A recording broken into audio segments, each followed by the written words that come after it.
Hey, what's up grinders? I am Azard, and today in this Gems of 4 video we are going to take another look at the Grosh-Nak Underspire teams. In my yesterday's video I wasn't very satisfied with my Underspire teams, but today I think I found something useful.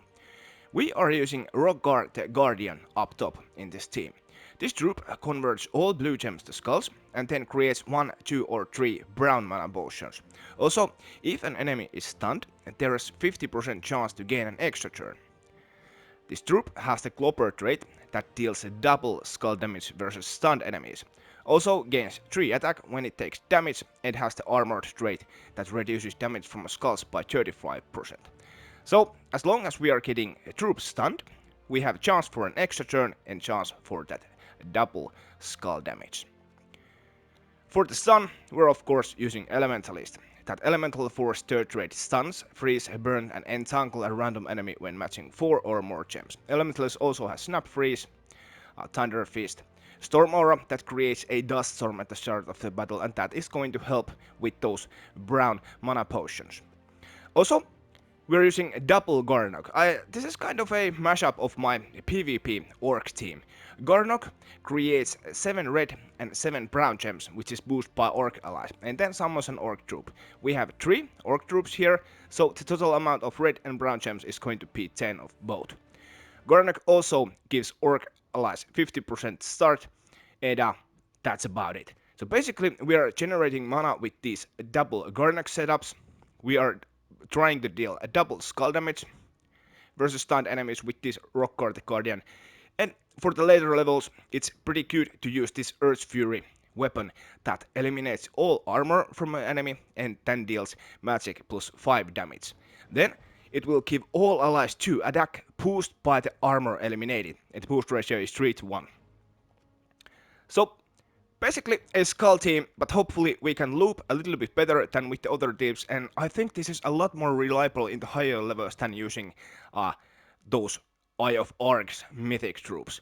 I mean, the skull creation is really nice, but if you're or if the enemy troop or the top troop isn't entangled, those skulls can backfire pretty heavily in the high level battles. Let's try this team here against these. What are these? Well, it's a demon and construct mashup with sacrificial priest. Let's go. Try to get any extra turns if there's nice brown or red. I think we're going to take that red over the brown so that we get our Garnock going. See if there are blue gems.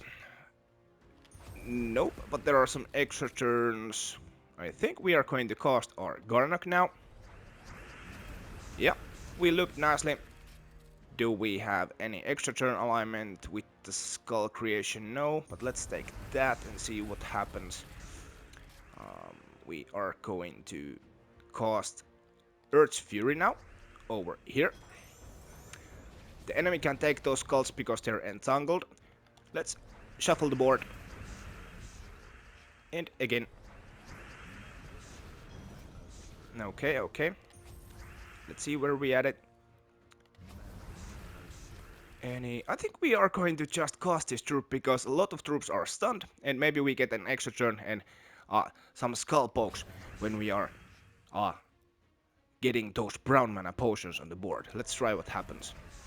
Yeah, that's what I'm talking about. This is what we want to see. I think we're just going to take this. Yeah. Then we are generating more mana.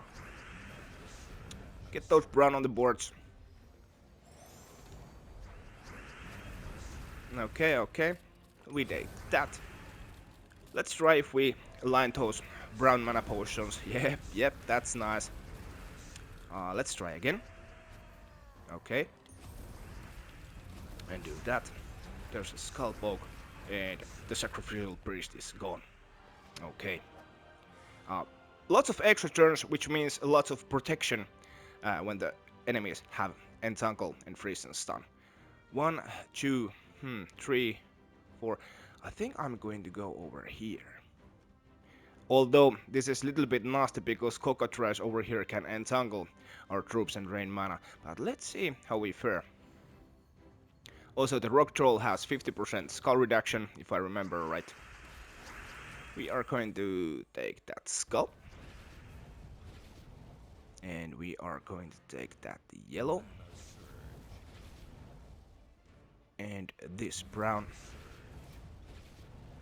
We don't have skull alignment and not much brown. Oh, excuse me. Yeah, browns either. Let's take that. We gave an extra turn. Oh. Let's take that. I think we are going to try our luck. Oh uh-oh. Almost cursed. Let's try that. Okay, good things are happening. We do this. Then we do this. Then we are doing this. Okay, now we are trying our luck if we can align. Yeah, there. Nice. Excuse me. Those brown mana potions are really nice and doing favors to us. Let's do that. Yeah, and that's a match. Okay. 1, 2, 3, 4. We go over here. Hammerclaw over here is immune to entangle but can't be stunned. So we are relying on the extra turns over here. Extra turn. Blue. I think we are going to take that first. Yeah, okay, they are stunned now. Now we are going to remove armor from you. We can take that skull poke, that's fine. Let's see if we can get those brown mana potions connected. Nope, but we got the extra turn because the enemies are stunned. Let's do this. Yeah. Now we're rocking. Let's do that. Should have taken that extra turn. Let's do that. And that. Remove the armor, get a little bit more attack. Let's cast Geheron. Shuffle the board to get those skulls in. Yeah. Okay. I hope the boss is after this battle. Excuse me. Any extra turns there? Reds, we would like reds, but let's take that brown. Okay.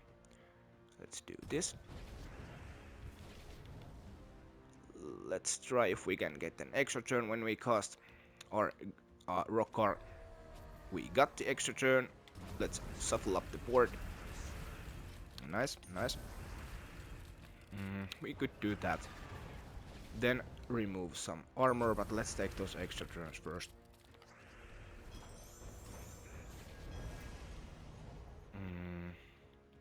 There's extra turn, a guaranteed one. Yeah.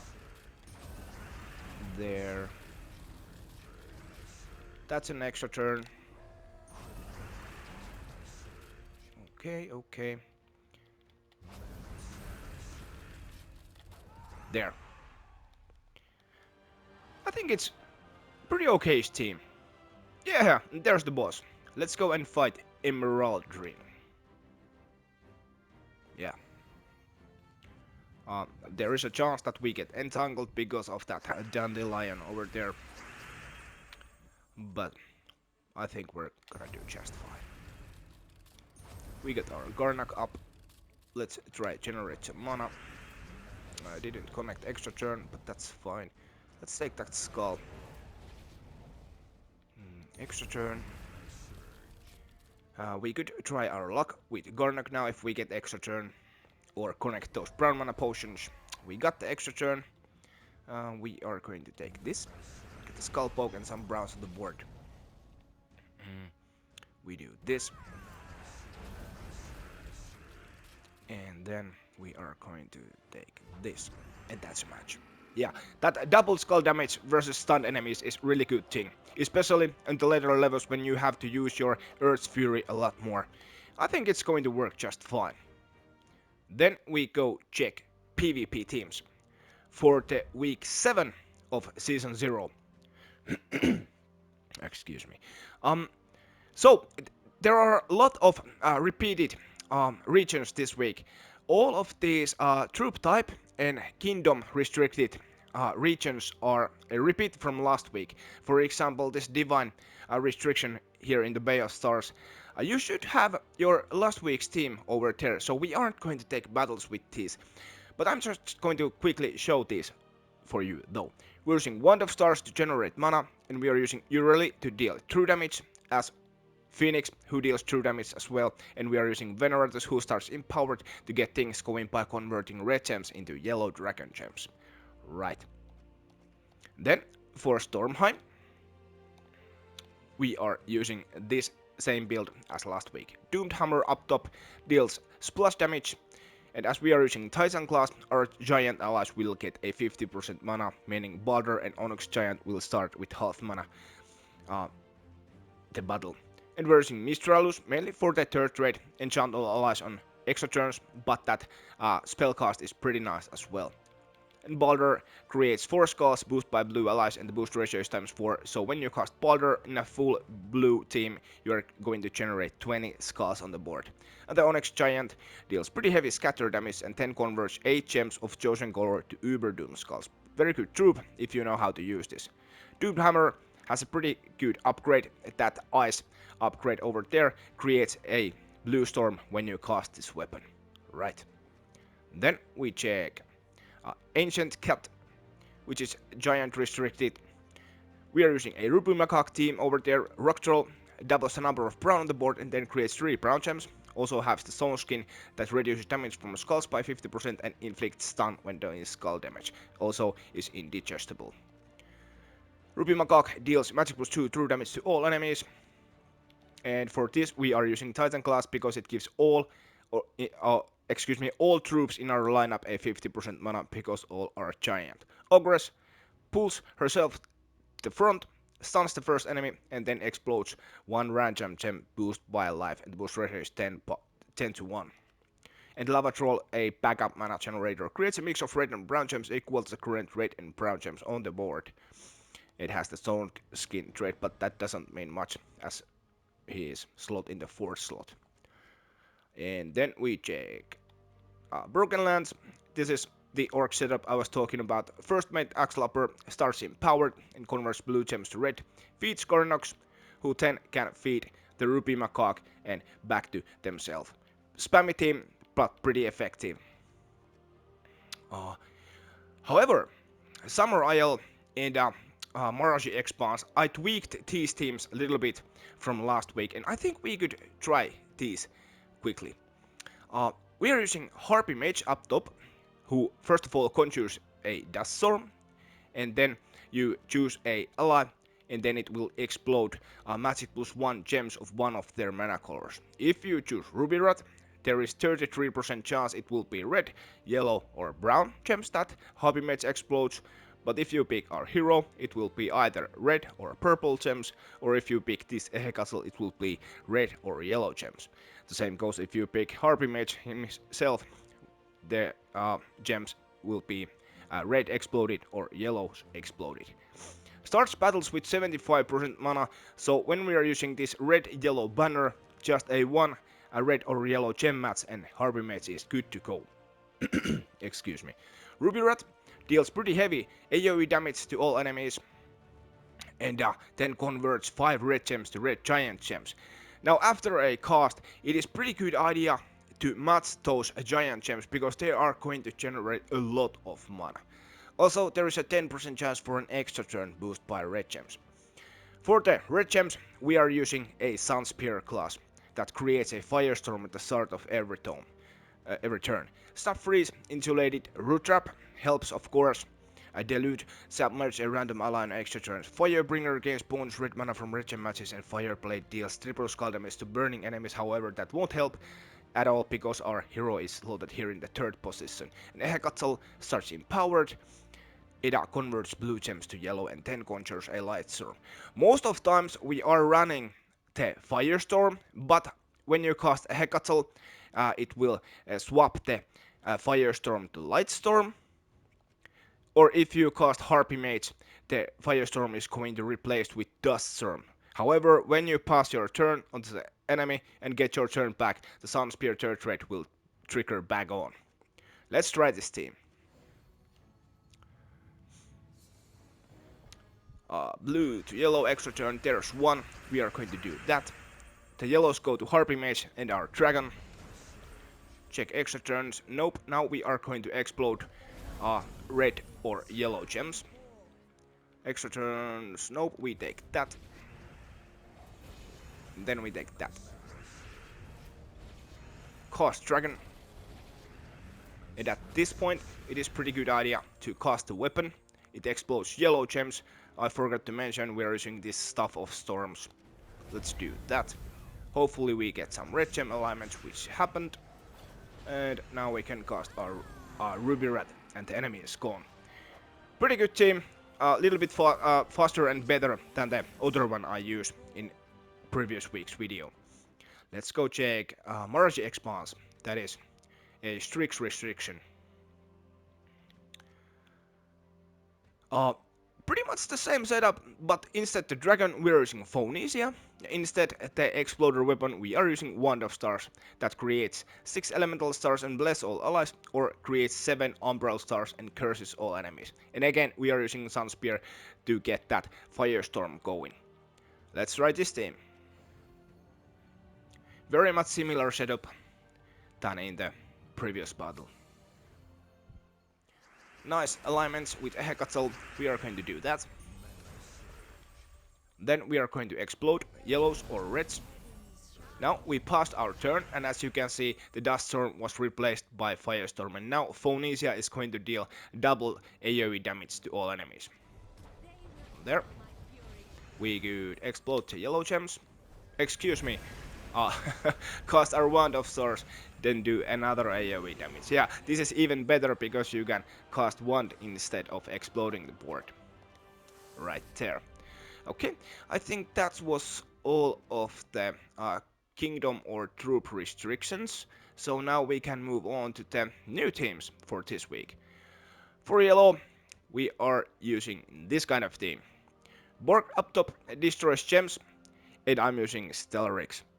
Very good troop, but I get it. Not most of you probably won't have this troop, so instead Stryx you can just slap any yellow AoE troop over here. For example, one of the yellow dragons, or a just what deals a heavy AoE damage. We are using Wand of Stars as our backup mana generator, and we are using Essentia to give all dragon allies a 50% start. If you aren't going to use a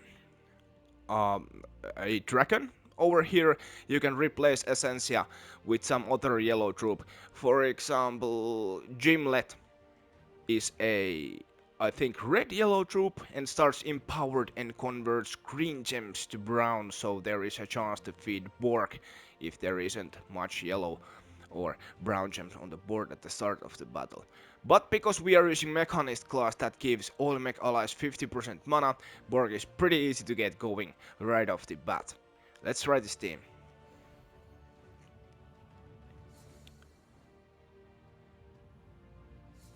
Check for yellows or browns.